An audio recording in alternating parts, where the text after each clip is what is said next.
ಗ್ರಾಮ ಪಂಚಾಯಿತಿಯು ನಿಗದಿತ ಅವಧಿಯಲ್ಲಿ ಬಜೆಟನ್ನು ಅನುಮೋದಿಸದಿದ್ದಲ್ಲಿ ಗ್ರಾಮ ಪಂಚಾಯಿತಿ ಬಜೆಟ್ ಯಾರು ಅನುಮೋದಿಸುತ್ತಾರೆ?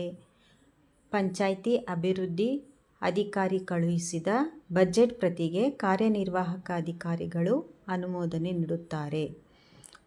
ಗ್ರಾಮ ಪಂಚಾಯಿತಿಯು ಒಂದು ಆರ್ಥಿಕ ವರ್ಷದ ತನ್ನ ಲೆಕ್ಕಪತ್ರಗಳನ್ನು ಯಾವಾಗ ಅಂಗೀಕರಿಸತಕ್ಕದ್ದು? ಗ್ರಾಮ ಪಂಚಾಯಿತಿಯ ಆರ್ಥಿಕ ವರ್ಷವು ಮುಕ್ತಾಯವಾದ ತರುವಾಯ ನಡೆಸಿದ ಮೊದಲನೇ ಸಾಮಾನ್ಯ ಸಭೆಯಲ್ಲಿ ಈ ವರ್ಷದ ಲೆಕ್ಕಪತ್ರಗಳನ್ನು ಅಂಗೀಕರಿಸತಕ್ಕದ್ದು ಮತ್ತು ಅದನ್ನು ಜಿಲ್ಲಾ ಪಂಚಾಯಿತಿಗೆ ಸಲ್ಲಿಸತಕ್ಕದ್ದು.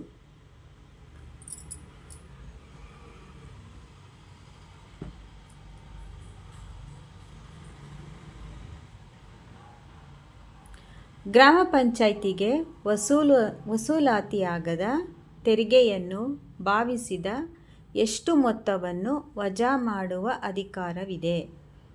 1,000ವರೆಗೆ ವಸೂಲಾತಿಯಾಗದ ತೆರಿಗೆಯನ್ನು ವಜಾಗೊಳಿಸಲು ಮತ್ತು 1,000ಕ್ಕೂ ಹೆಚ್ಚಿದ್ದಲ್ಲಿ ತಾಲೂಕು ಪಂಚಾಯಿತಿ ಅನುಮತಿ ಪಡೆದು ವಜಾಗೆ ಕ್ರಮ ಜರುಗಿಸುವ ಅಧಿಕಾರವಿದೆ.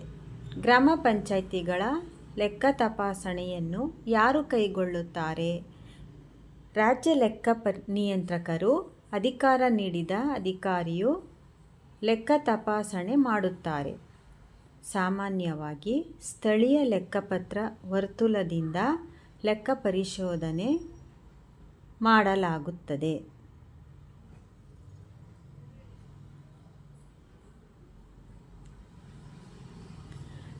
ರಾಜ್ಯ ಲೆಕ್ಕಪತ್ರಗಳ ಇಲಾಖೆಯ ನಿಯಂತ್ರಕರು ಗ್ರಾಮ ಪಂಚಾಯಿತಿಗಳ ಕ್ರೋಢೀಕೃತ ವಾರ್ಷಿಕ ವರದಿಯನ್ನು ಯಾರಿಗೆ ಸಲ್ಲಿಸುತ್ತದೆ ಮತ್ತು ಸದರಿ ವರದಿಯನ್ನು ಸರ್ಕಾರವು ಎಲ್ಲಿ ಮಂಡಿಸುತ್ತದೆ?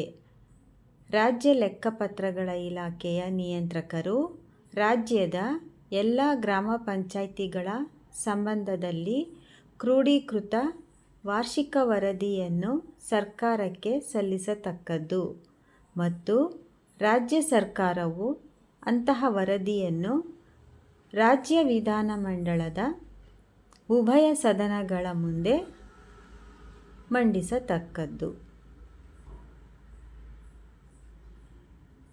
ಗ್ರಾಮ ಪಂಚಾಯಿತಿಯ ಲೆಕ್ಕ ಪರಿಶೋಧನೆಯನ್ನು ಕೈಗೊಂಡ ಎಷ್ಟು ದಿನಗಳಲ್ಲಿ ಲೆಕ್ಕ ಪರಿಶೋಧಕರು ವರದಿಯನ್ನು ಕಾರ್ಯನಿರ್ವಾಹಕ ಅಧಿಕಾರಿಗಳಿಗೆ ಸಲ್ಲಿಸಬೇಕು?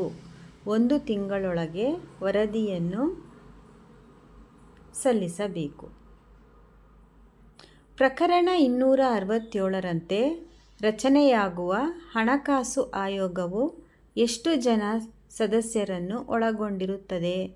1 ಅಧ್ಯಕ್ಷರು ಮತ್ತು 2 ಸದಸ್ಯರನ್ನು ಒಳಗೊಂಡಿರುತ್ತದೆ.